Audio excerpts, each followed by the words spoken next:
ఆ ప్రభువు మీద ఆధారపడుతూ ఉన్నప్పుడు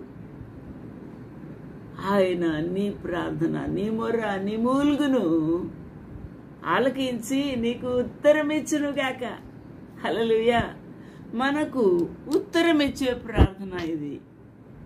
ఎంతో మంది ప్రార్థన చేస్తూ ఉన్నారు, ప్రార్థన వీరులు. వారిని బట్టి, వారి సమయాన్ని బట్టి, వారి యొక్క సమర్పణను బట్టి ప్రభువుకు కృతజ్ఞతాస్తుతులు, స్తోత్రములు చెల్లిస్తూ ఉన్నాను. ఆపత్కాలములు, ఈ ఆపత్కాలములలో మనము ఆయనను టోటల్గా ఆశ్రయించుట, ఆ ప్రభువును ఆశ్రయించుట అనే ఈ యొక్క గొప్ప భాగ్యము మనము అర్థం చేసుకున్నప్పుడు, యెహోవా దేవుడు, యాకోబు దేవుడు, దావీదు దేవుడు, అబ్రహాము దేవుడు, ఇస్సాకు దేవుడు, ఇశ్రాయేలు వారందరి దేవుడు, మన దేవుడు మనకు ఉన్నాడు.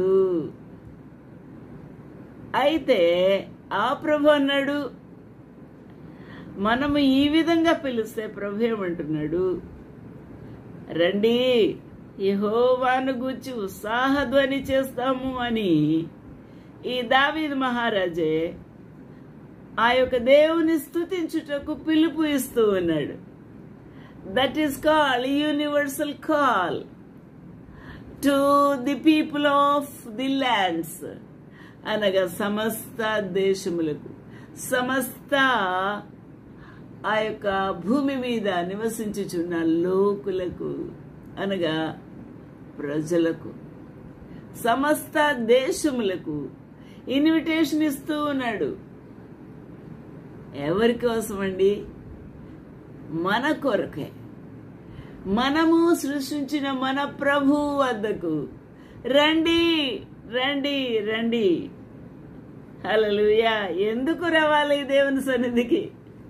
ఎందుకు రావాలండి దేవుని సన్నిధికి? మేము ఇంటిలోనే ప్రార్థన చేసుకుంటే సరిపోదా? ఇగో మీరు బైబిల్ ఇంటిలోనే పొద్దున్నే ధ్యానం చేసుకుంటున్నారు కదా అంటే, సమాజ కూడిక దేవుని యొక్క చిత్తము. సమాజములో దేవుని మహిమపరచుట దేవుని యొక్క చిత్తము. సమాజం మధ్య ప్రభువు వసించుచూ ఉన్నాడు. ఆయన మహిమ ప్రభావములతో మనల్ని దర్శించుచూ ఉండే స్థలం అది.